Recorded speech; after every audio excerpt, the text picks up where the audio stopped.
Antes de que existiera el mundo, había un abismo, no una oscuridad, no un vacío, no una masa primordial de potencialidad como la que los griegos llamaron caos, o los sumerios describieron como las aguas mezcladas de Apsu y Tiamat.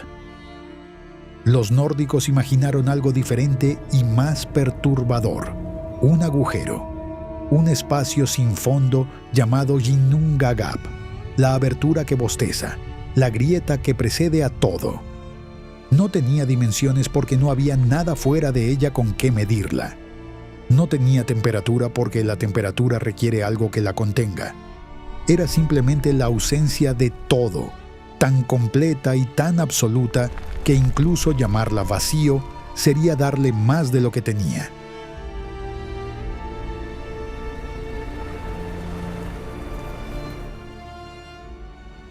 A los nórdicos no les interesaba un universo que comenzara con orden. Les interesaba uno que comenzara con la colisión de dos fuerzas que no podían coexistir. Al norte del Ginnungagap existía Niflheim, el mundo de la niebla y del hielo eterno, un reino de oscuridad y frío tan intenso que el frío allí no era una temperatura sino una presencia, algo que aplastaba y consumía y convertía todo lo que tocaba en quietud perpetua. En el centro de Niflheim brotaba Hvergelmir, la fuente primordial, y de ella nacían los 11 ríos del Elivagar, que fluían hacia el sur cargando el veneno del frío absoluto. A medida que esos ríos se alejaban de su fuente y el veneno que transportaban se enfriaba más, se solidificaban en capas de hielo que se acumulaban en los bordes del Ginnungagap, como la piel de algo que está creciendo desde adentro.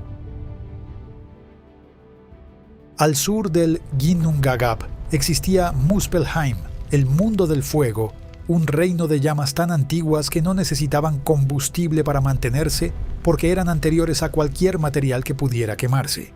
Su guardián era Sort, el gigante negro que porta una espada de fuego cuyo resplandor supera al sol, que existe desde antes de que hubiera un sol que superar y que existe para estar allí al final de todo cuando llegue el momento de quemar lo que queda. De Muspelheim brotaban chispas y embers que viajaban hacia el norte, hacia el Ginnungagap, y cuando el calor del sur encontró el hielo que los ríos del norte habían depositado en el abismo, algo comenzó a ocurrir que no había ocurrido antes. El hielo se derritió. Del hielo que se derritió emergió Ymir. No fue creado, ni engendrado, ni modelado. Simplemente apareció como aparece el vapor cuando el agua encuentra el fuego, como consecuencia inevitable de dos fuerzas que no pueden estar juntas sin producir algo nuevo. Ymir era el primer ser del universo nórdico, y era un Jotun, un gigante primordial, pero no en el sentido de algo grande y torpe. Era primordial en el sentido de que no había nada antes de él que lo definiera, que le pusiera límites, que le dijera lo que era o lo que no podía ser. Dormía sobre el hielo del Ginnungagap, y mientras dormía su cuerpo sudaba, y del sudor de su axila izquierda nacieron el primer hombre y la primera mujer de la raza de los gigantes de escarcha. De su pierna izquierda, frotándose contra la derecha, nació otro gigante. Ymir no participó en ninguna de estas creaciones. No lo decidió. Simplemente ocurrió porque su cuerpo era tan primordial que no podía evitar generar vida con cada movimiento que hacía incluso dormido. Del hielo derretido emergió también Audumla, la vaca primordial. No había dioses todavía que la crearan, ni manos que la modelaran. Audumla apareció porque el universo nórdico necesitaba algo que alimentara a Ymir, y esa necesidad fue suficiente para que Audumla existiera. De sus ubres fluían 4 ríos de leche que Ymir bebía sin descanso. Audumla, a su vez, lamía los bloques de sal del hielo que la rodeaban porque la sal era lo único que existía para que ella comiera. y mientras lamía la sal, algo comenzó a aparecer bajo su lengua en la superficie del hielo. El contorno de un cabello, luego la forma de una cabeza, luego los rasgos de un rostro. Al tercer día de lamer, el ser que había estado dentro del hielo desde antes del principio quedó libre. Se llamaba Buri. Era alto, poderoso y hermoso. El primero de los Aesir, el ancestro de los dioses que gobernarían el universo. Buri tuvo un hijo llamado Bor. Bor se unió a Bestla, una giganta de la familia de Ymir. Y de esa unión, entre la primera estirpe divina y la raza de los gigantes primordiales, nacieron 3 hijos que cambiarían el cosmos para siempre: Odin, Vili y Ve. Los 3 hermanos miraron a Ymir y tomaron una decisión que los textos nórdicos registran sin preámbulos ni justificaciones. Lo mataron. No porque Ymir fuera malvado, ni porque hubiera hecho algo que lo mereciera. Lo mataron porque el universo que necesitaban construir no cabía junto a algo tan primordial y tan vasto como el primer ser que había existido. Ymir era el antes, y ellos eran el después, y el antes y el después no pueden ocupar el mismo espacio. Odín, Vili y Ve atacaron a Ymir con la determinación fría de quien actúa antes de que el pensamiento tenga tiempo de interponer dudas. La sangre de Ymir fue tanta que el diluvio que produjo su muerte ahogó a casi todos los gigantes de escarcha que habían nacido de su cuerpo mientras dormía. Casi todos. Bergelmir, uno de los gigantes, subió con su esposa a una embarcación hecha de un tronco vaciado y sobrevivió al diluvio de sangre de Ymir. De Bergelmir y su esposa descenderían todos los gigantes que poblarían el universo que los hijos de Bor estaban a punto de construir, los Jotnar, que serían los enemigos y los aliados, y los amantes de los dioses durante toda la historia del cosmos hasta el día de Ragnarok, el ciclo de destrucción y supervivencia que definiría la mitología nórdica.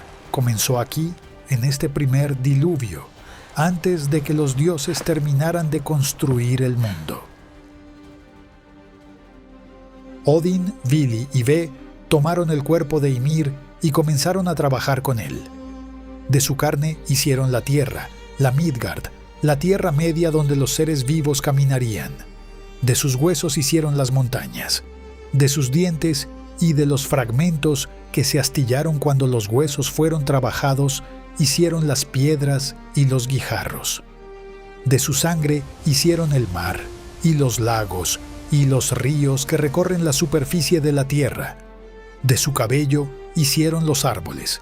De su cráneo hicieron el cielo, levantándolo sobre la tierra y colocándolo en sus 4 esquinas, con 4 enanos que cargaban el peso de la bóveda celestial desde entonces: Nordri, Sudri, Austri y Vestri.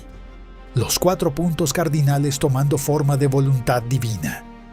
De las pestañas de Ymir construyeron Midgard, el muro que rodea la tierra habitada para protegerla de los gigantes que acechan en los bordes del mundo. De su cerebro hicieron las nubes. Las chispas que volaban desde Muspelheim fueron tomadas por los dioses y colocadas en el cielo que habían construido con el cráneo de Ymir. Algunas fueron fijadas para siempre como estrellas que marcan los puntos de referencia del firmamento. Otras fueron puestas en movimiento como el sol y la luna, con rutas determinadas que debían seguir sin desviarse porque el cosmos necesitaba que el tiempo funcionara de manera predecible para que todo lo que viviría dentro de él pudiera orientarse. Noche y día, invierno y verano. El universo nórdico aprendió a respirar con el mismo ritmo que el universo griego y el sumerio, pero lo aprendió a partir del cuerpo reciclado de un gigante muerto, no de la voluntad de un dios que amaba el orden. El mundo que Odin, Vili y Ve construyeron no era plano ni simple. Era un sistema de 9 mundos conectados por Yggdrasil, el fresno cósmico, el árbol que lo sostiene todo. Yggdrasil no fue plantado ni creado deliberadamente. Simplemente creció porque el universo necesitaba un eje, algo que atravesara todos los niveles de la existencia de arriba a abajo y los mantuviera conectados. Sus raíces llegaban hasta 3 pozos fundamentales.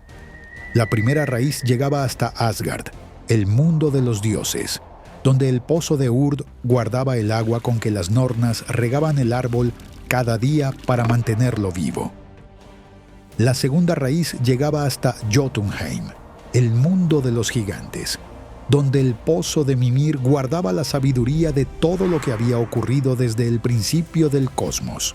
La tercera raíz llegaba hasta Niflheim, donde Hvergelmir, la fuente original de la que habían nacido los 11 ríos, seguía brotando desde antes del principio.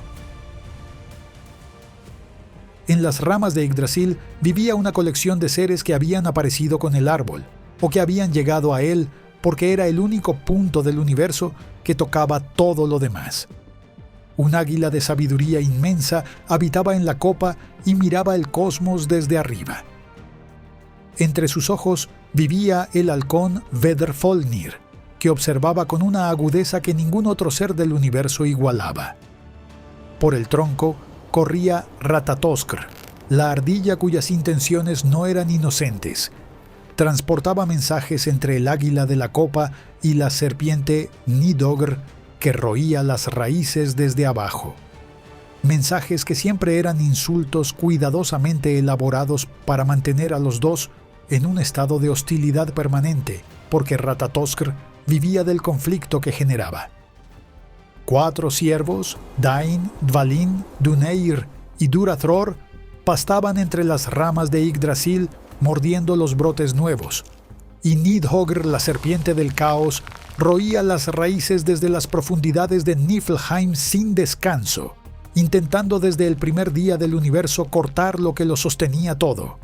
El cosmos nórdico no era un sistema en equilibrio, era un sistema en tensión constante, sostenido no por la armonía, sino por la resistencia de un árbol que aguantaba todo lo que intentaba destruirlo. Los 9 mundos que Yggdrasil conectaba eran la arquitectura completa de la existencia nórdica. Asgard en lo alto, el mundo de los Aesir, los dioses que Odin gobernaría desde su trono, Hlidskjalf, desde donde podía ver todo lo que ocurría en los 9 mundos simultáneamente. Midgard en el centro, el mundo de los hombres, rodeado por el océano donde vivía Jormungandr, la serpiente del mundo, tan larga que rodeaba Midgard entera y se mordía la propia cola. Jotunheim al este, el mundo de los gigantes de escarcha, separado de Midgard por bosques y montañas y ríos imposibles de cruzar sin ayuda divina. Vanaheim, el mundo de los Vanir, los dioses de la fertilidad y la magia que serían tanto enemigos como aliados de los Aesir. Alfheim, el mundo de los elfos de luz. Svartalfheim, el mundo de los elfos oscuros y los enanos, los mejores artesanos del cosmos, capaces de forjar objetos de un poder que ningún otro ser podía igualar. Niflheim abajo, el mundo del frío eterno. Muspelheim al sur, el mundo del fuego. Y Helheim, el mundo de los muertos ordinarios, gobernado por Hel, la hija de Loki, cuyo cuerpo era mitad vivo y mitad cadáver, mitad color y mitad putrefacción, la reina del reino, donde iban todos los que morían sin gloria en el campo de batalla. Odin, Vili y Ve caminaron por la tierra que habían construido con el cuerpo de Ymir y encontraron 2 árboles en la orilla del mar, un fresno y un olmo. Los tomaron y les dieron lo que Ymir nunca había necesitado dar deliberadamente, porque en él todo ocurría solo. Les dieron forma humana. Odín les dio el aliento, el espíritu, la chispa de vida. Vili les dio el movimiento y la inteligencia. Ve les dio los sentidos, el calor de la sangre y el color en el rostro. Del fresno nació Ask, el primer hombre. Del olmo nació Embla, la primera mujer. Los colocaron en Midgard y les dieron ese mundo como hogar, rodeado por las pestañas de Ymir convertidas en muralla, para protegerlos de los gigantes que acechaban en los bordes.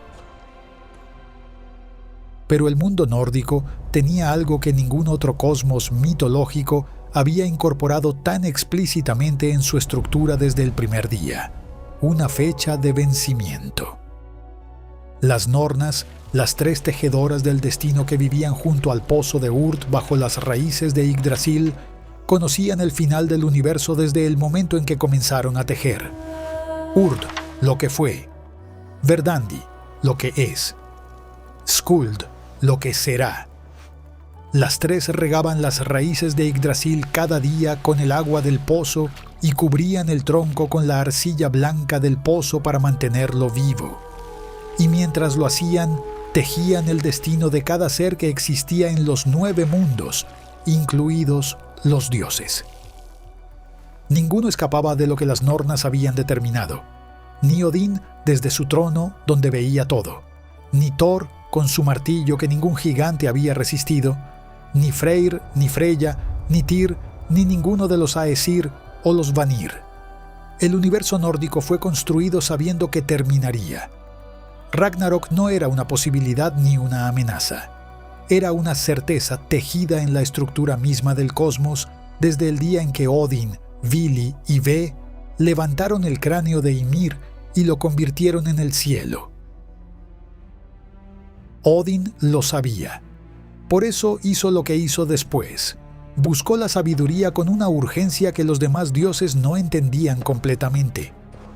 Fue al pozo de Mimir, el pozo que guardaba la sabiduría de todo lo que había ocurrido y todo lo que ocurriría, cuyas aguas oscuras reflejaban no el presente, sino el tiempo completo. Mimir, el guardián del pozo, lo miró cuando llegó. «¿Qué quieres, Odín?» «Beber del pozo», respondió Odín. «El precio es un ojo», dijo Mimir. «Nada se obtiene aquí sin entregar algo de igual valor». Odín no dudó. Se arrancó el ojo derecho y lo dejó caer en las aguas oscuras del pozo de Mimir. Luego bebió. Lo que vio en esa agua con el único ojo que le quedaba fue suficiente para que el resto de su existencia fuera una preparación para lo que sabía que vendría: Ragnarok, el fin, el lobo Fenrir rompiéndose las cadenas, Jormungandr emergiendo del océano, los muertos de Helheim marchando con Hel a la cabeza, Surt avanzando desde Muspelheim con su espada de fuego, el árbol Yggdrasil temblando en sus raíces. El universo nórdico fue el único cosmos mitológico construido por seres que conocían su propio final y eligieron construirlo de todas formas. Los dioses griegos temían ser destronados, pero no tenían fecha. Los dioses sumerios temían el ruido, pero no tenían apocalipsis.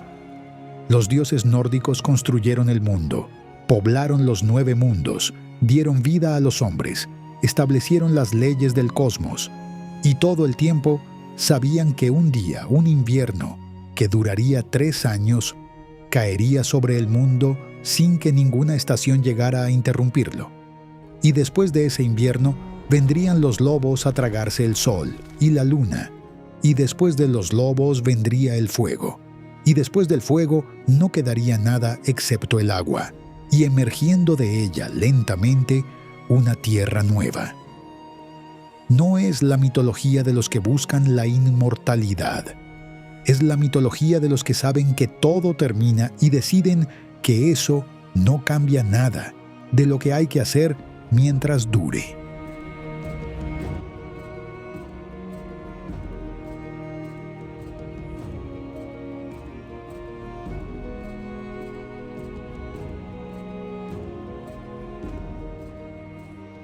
Hola, ¿qué tal? Imaginar el nacimiento del mundo nórdico y es algo enorme, pero llevarlo a imágenes cinematográficas fue otro nivel. Todo este proyecto fue creado con apoyo de la inteligencia artificial para transformar una historia mitológica llena de dioses, gigantes, caos y destino en escenas que parecieran sacadas de una película. Desde el inicio quisimos que el mundo se sintiera inmenso y real. Por eso trabajamos mucho los planos generales, panorámicos, mostrando los 9 mundos, los océanos, las montañas congeladas y el vacío antiguo del cosmos. La cámara siempre se mueve de forma lenta y natural, como si estuviera recorriendo un mundo que realmente existió. También cuidamos mucho la estética, usamos un estilo frío, oscuro, inspirado en el cine histórico y mitológico, evitando colores exagerados o efectos demasiadamente artificiales. La idea era que cada escena transmitiera un peso antiguo, desde Odín sacrificando su ojo en el pozo de Mimir, hasta Fenris rompiendo las cadenas o el inicio del Ragnarok. Todo fue pensado para que se sintiera intenso y sobre todo cinematográfico. La inteligencia artificial fue clave porque permitió construir escenarios gigantescos, mantener el mismo estilo visual entre escena y dar vida a momentos imposibles de crear fácilmente. Además, permitió experimentar con encuadres atmosféricos, lentes y composición hasta encontrar una identidad visual coherente para toda la historia. Lo más interesante de la IA es que no hizo por sí sola la historia. Fue una herramienta creativa que permitió convertir ideas, narraciones mitológicas en imágenes épicas, como si estuviéramos viendo recuerdos perdidos del mundo nórdico. Gracias por ver este video y nos vemos en un próximo.